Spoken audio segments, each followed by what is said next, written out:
எனது வணக்கத்தை தெரிவித்துக் கொள்கிறேன். இந்த போலீஸ் அடக்குமுறை இப்பொழுது புதுசுதான் என்று இல்லை.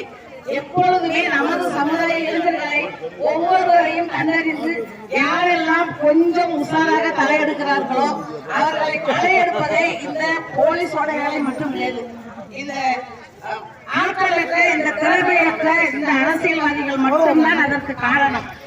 ஏனென்றால் நமது சமுதாய ஆண்கள் இளைஞர்கள் நல்ல ஒரு முறையில் வளர்ந்துவிட்டால், அவர்கள் எழுச்சியாக வளர்ந்துவிட்டால் இவர்களால் தாங்கிக் கொள்ள முடியாது.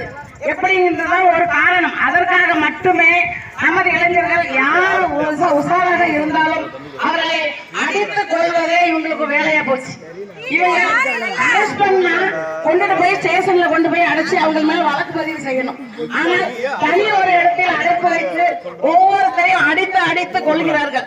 இதே மாற்று சமுதாயத்தில் ஒரு இளைஞர்களை கொன்றுவிட்டால் அந்த காவலர்கள் 5 வருடம் 6 வருடம் ஆனாலும் வெளியே வர முடியாது. அவங்களை உள்ளேயே அடக்கி விடுவார்கள். ஆனால் நம் சமுதாய இளைஞர்களை கொன்றுவிட்டால் அவர்களுக்கு ஒரு எஃப்ஐஆர் கூட கிடையாது. அவர்களை அரெஸ்ட் பண்ணவும் மாட்டார்கள். ஏனென்றால் நம் இளைஞர்களை அடித்த ஒவ்வொரு காவல்துறை அதிகாரியும் கண்டிப்பாக மாற்று சமுதாயத்தில் உள்ளவர்களாக தான் இருப்பார்கள்.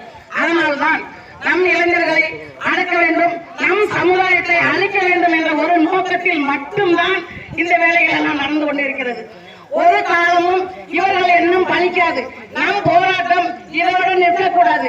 நம் ஆகாஷ் தம்பிக்கு நியாயம் கிடைக்கிற வரை, நீதி கிடைக்கிற வரை ஒவ்வொரு மாவட்டத்திலும் எங்கள் பெண்கள் சங்கம் சார்பாக நாங்கள் இந்த ஆர்ப்பாட்டத்தை தொடர்ந்து பண்ணுவோம். பண்ணி இந்த ஆகாசுக்கு நீதி கிடைக்கிற வரை நாங்கள் ஓய மாட்டோம். கண்டிப்பாக ஆகாசோட கொலைக்கு அந்த அத்தனை அதிகாரியும் அரெஸ்ட் பண்ணி அவங்களை உள்ளே வைக்கிற வரைக்கும் நாங்கள் ஓய மாட்டோம். நிச்சயமாக ஒவ்வொரு மாவட்டத்திலையும் இந்த போராட்டத்தை நாங்கள் முன்னெடுப்போம் அப்படின்னு உங்ககிட்ட சொல்லிக்கிறேன். நன்றி, வணக்கம்.